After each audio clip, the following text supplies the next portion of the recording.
कि विवाह टूटने के पीछे का कारण कुंडलियों का सही तरीके से नहीं मिलाया जाना और प्रेम विवाह को आगे रख देना। ये जो प्रेम विवाह वाला मामला है ना, ये आपके सामने जबरदस्ती परोसा जाता है।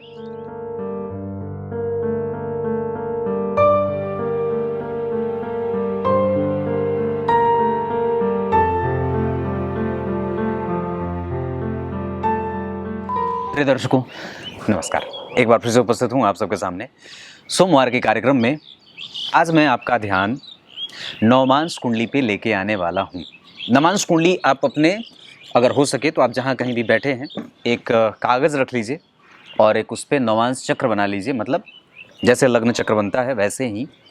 और जैसे जैसे मैं बोलता जा रहा हूँ वैसे वैसे वहाँ पे ग्रहों को बिठाते जाइए और जो परिणाम प्राप्त होगा वो आपके विवाह को कमज़ोर करने वाला होगा।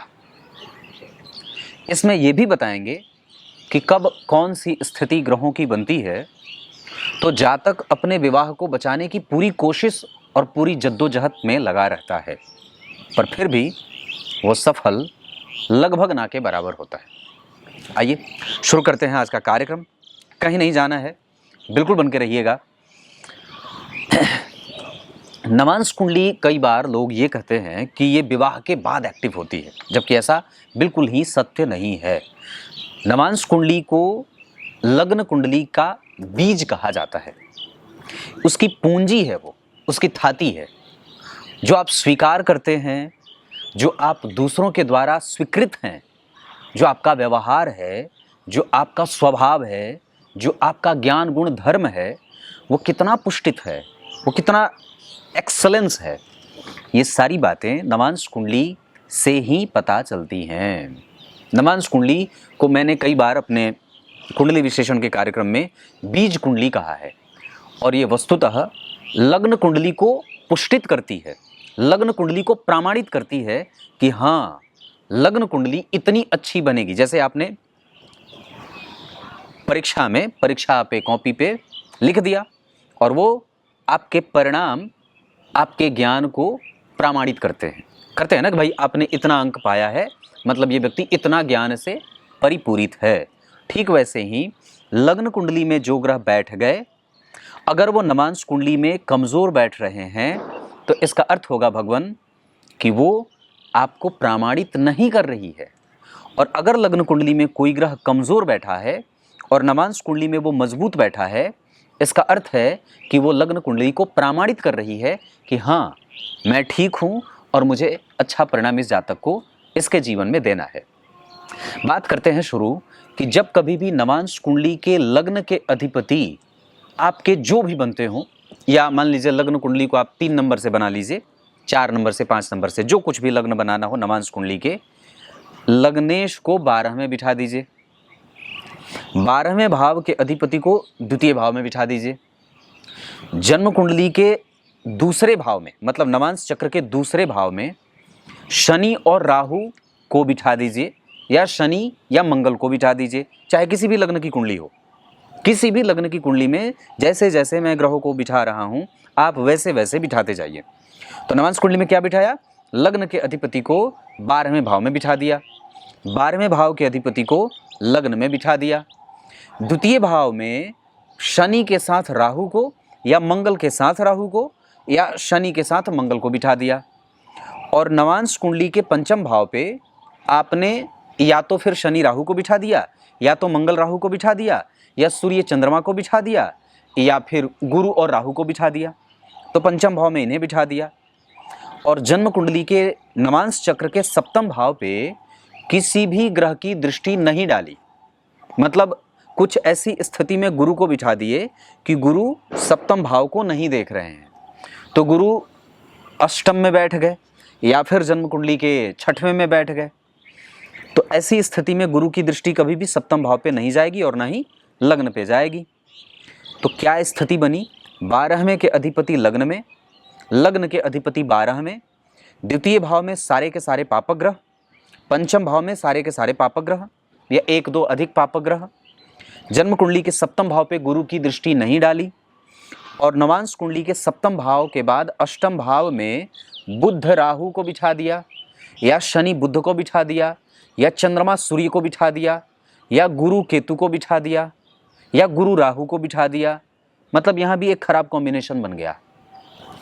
और उसके बाद 9, 10, 11 ये तीनों भाव खाली हो गए, या कोई भी ग्रह बैठा तो वो बलवान नहीं बैठा। तो ये स्थिति जो होती है ये आपके विवाह को बड़ा तोड़ने वाली बन जाती है, और ये आपके विवाह को ना एक पक्षीय बना देती है, और फिर व्यक्ति उस विवाह को बचाने की पूरी कोशिश करता रहता है।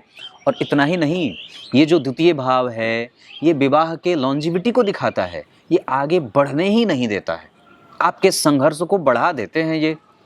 और नवांश कुंडली के पंचम भाव में जो सूर्य चंद्रमा शनि मंगल, शनि राहु मंगल राहु आदि जो बिठाए थे, उसका अर्थ ये होगा कि आपकी पत्नी आपको समझने वाली होंगी ही नहीं। और आप चाहे जितनी बार भी उन्हें समझाने की कोशिश करें, चाहे जितनी बार भी उन्हें अपने पास लाने की कोशिश करें, उनको पकड़ के अपनी बात को समझाने की कोशिश करें, पर वो समझता नहीं है व्यक्ति। और ठीक यही स्थिति अष्टम भाव और सप्तम भाव पे जब पापक ग्रहों का प्रभाव हो जाता है तो ऐसा ही हो जाता है। वहाँ भी कुछ ऐसी स्थिति हो जाती है कि ससुराल वाले भी ऐसा दुश्मनी निकालते हैं जैसे मानो कितने वर्षों का दंश उन्होंने अपने हृदय में छुपा करके रखा हो, और कटार लेकर के दौड़ते हैं। अगर नवांश कुंडली ऐसी बन रही है तो इस अवस्था में अपनी जन्म कुंडली मिलाएं, और पक्के तौर पे मिलाएं। और एक बात और है कि अगर ये स्थिति नवांश कुंडली में ऐसी बन गई और लग्न कुंडली में मंगल नीच के हो गए या नीचा विलासी हो गए, तब तो मैं हाथ जोड़ करके आप लोगों से विनती करता हूं कि इस तरीके से तो अपनी जल्दबाजी में कोई भी विवाह न करिए। संभवतया हो सके तो जितना जाना पहचाना हो, जितना सिद्धांत से युक्त, मंत्रों से युक्त विवाह हो, वही विवाह किया जाए, क्योंकि ये बड़े ही कष्ट वाले मौसम हो जाते हैं जिनका बीतना हमारे लिए बड़ा भारी हो जाता है, या बीतता ही नहीं है। इतना निचोड़ देते हैं कि आप न तो कारोबार पे ध्यान दे पाते हैं, न तो आपके बच्चे आपके पास आ पाते हैं, और न तो आपकी पत्नी आपको समझ पाती है। एक बात है, मैं आप लोगों को ये बताऊंगा कि ये विषयों का चुनाव मैं कैसे करता हूँ। मुझे कब पता चलता है कि जैसे मैंने कल जो विषय बनाया था, कौन सा विषय बनाया था याद नहीं है, भूल गया, पर जो भी विषय मैंने कल बनाया था वो शायद बिल्कुल भी याद नहीं है। मैं देख लेता हूँ कौन सा विषय था कल।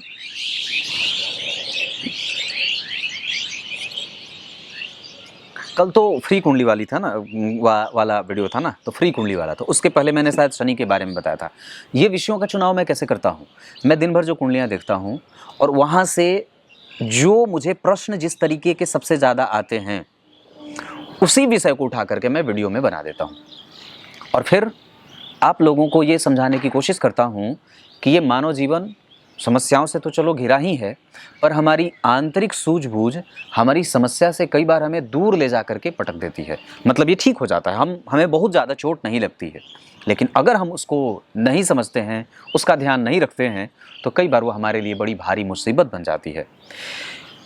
मैं दिल्ली गया था 7 जनवरी को, तो वहाँ पे मेरी मुलाकात एक बहुत बड़े धनाढ्य व्यक्ति से हुई थी जिनके साथ मैं लगभग दिन भर रहा था।